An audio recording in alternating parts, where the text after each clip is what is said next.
আবৃত্তি করছি কবিগুরু রবীন্দ্রনাথ ঠাকুরের লেখা প্রাণ। মরিতে চাহি না আমি সুন্দর ভুবনে, মানবের মাঝে আমি বাঁচিবারে চাই। এই সূর্যরকে এই পুষ্পিত কাননে, জীবন্ত হৃদয় মাঝে যদি স্থান পাই। ধরায় প্রাণীর খেলা চিরতরঞ্জিত, বিরহ মিলন কত হাসি অশ্রুময়।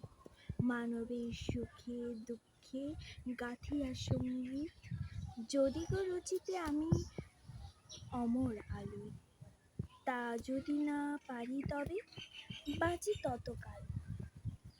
আমাদেরই মাঝখানে লোভী যেন ঠাই, তোমরা তুলিবে বলি সকাল বিকাল। নব নব সঙ্গীতের কুসুম ফোটায়, হাসি মুখে নিয়ে ফুল তারপরে হাই। ফেলো দিয়ে ফুল, যদি সে ফুল শুকায়। ধন্যবাদ।